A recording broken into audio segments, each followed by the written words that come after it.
they put their fittings to use. Oh, They yeah. probably made their own Yeah, that is weird. What is fittings that? at one time. That's a sprinkler system, like a Yeah. fire sprinkler. What do we have here, Chuck? Those cars. Injuries happen. Yeah. Look at the old stuff there. I'm on child lock again over here. Well, depends what they use for furniture. A couple of those. Chuck, what is this? This is a ladle that would you pour the iron in. Is it? Yeah. It's made. It's a ceramic ladle. No, we have That's ours. concrete? Or what is it? Well, the Ceramic. refractory. You want to get out? Yeah. Ours. We'll have to watch out for the ours crowds is here. 4.5 ton. So that one I would guess is that's much bigger. That's about. That could be almost 8 ton of iron if you filled it up. Well, we call it a paint, but it's actually refractory. They do it in between so that when it pours out, that the slag and stuff doesn't stick. How many miles does this have on it, Chuck? Is this at the end of its life or what? Could you use this today? They would have to patch because you get what's called hotspots. Now we have guns that we IR guns? tells us the temperature. If we see like, oh, this area is over 700 degrees, starting to get like 900,000, that means the iron inside's getting closer to it. Means that there's a breach in the, like pieces may have fallen off. Like see there, well, you see how rough it is down there. And so this is like a teapot design. And I told the iron pourers with our smaller ones over in North Foundry, you're not slagging your furnaces off good. We're getting slag in our ladles. I said, yeah, but you're not getting the slag off the top of our ladles. Because in your ladle, the slag that's on top, that's the iron's pouring out the bottom. See when they tilt this, see where the iron comes out the bottom and up. So I was trying to explain to him. I said the slag is in the iron. It's not just on top. It's in the iron because the more you let it sit, the more it leaches out of the iron. Well, this could never be used. This is compromised, all this, right? You can't recondition this. Yeah, they can. No, that would be ready to go. I'm trying to. That's ready to go. These welds will hold. Yeah, but see, this is way bigger than our ladle. Our transit ladles Or 4 ton. This is 8. Or 4.25 ton. We say 4.5. Actually, we say 75 ton or no, they're only 4.5. But this one, I'm trying to guess. Like if we poured ours into this one, it would only come to about here. So this is about 7.5. It could be 8, but look at how much. So you just have to cast this iron and then put the. No. This is a show. What they'll do is they'll cut this out at some time and replace it. They'll put a form in here, and they'll pour this. It's like cement down in the sides, and when it sets up, this steel can that they use for a form, there's a steel can that they put in there for a form. No, they'll just melt it. When they pour the iron in, it'll melt. What do we have on the backside here, Chuck? But I'm trying to see how it's actually conveyed, like where the pivot point. Here it is. He said the iron came out of here. Hey, Chuck, what the heck's it? What's going on here with these pipes? That's a cooling. Is that for cooling? We had a ladle that desulfurized ductile, and it had a porous plug in the bottom that nitrogen would go up through to actually cook, reacting with calcium. So those carbide. are like a gas line for nitrogen?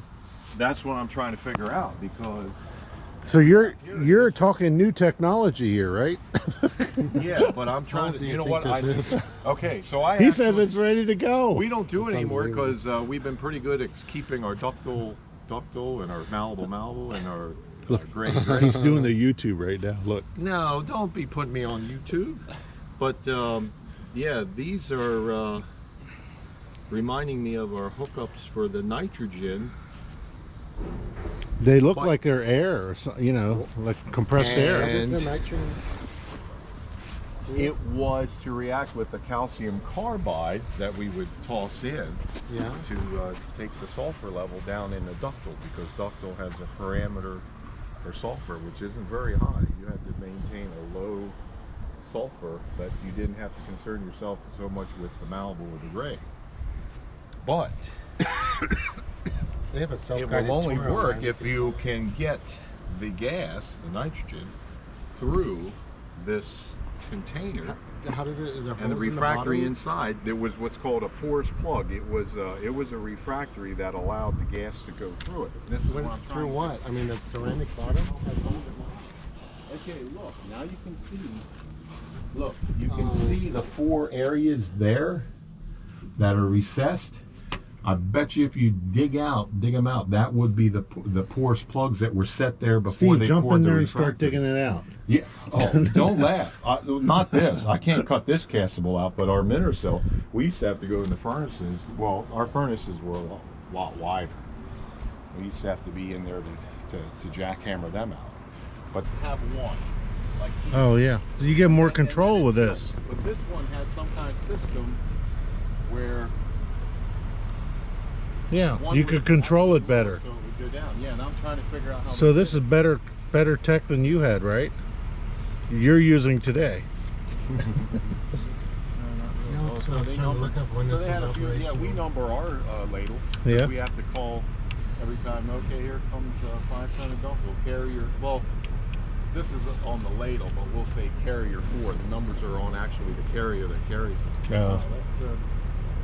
That's interesting. They use a gas. So this was It's opened in 1880. size. Ours comes to about here, so I'm guessing these are holding about. This could be 5.5.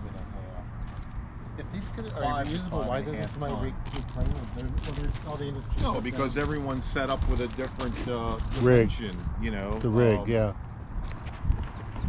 And so you can see here that where the hoist is, as Can you opposed to imagine the other one. This is a. That's got a this is slide in on the it, though. center. You said somebody. How many accidents have you seen on your Oh, operation? man. You want to take? Yeah, see, this would be the paint I was talking about. It's that's just so that the iron, the slag in the iron would be easier to remove. They didn't. What did they do? That's iron. There What you did they go. do? That's- Jackhammer it out? Yeah, they should have. For some reason, they didn't get all their iron out. How did they get that out? Well, they could fill it up, heat up the iron a little hotter, and so when they pour it in, it'll actually melt that. But there you go. That's iron that was left at the end. Maybe it was a Friday. Miller time. I love the explanation. Let's see how the other ladle but looks, there you Chuck. go. So that's what I'm saying about.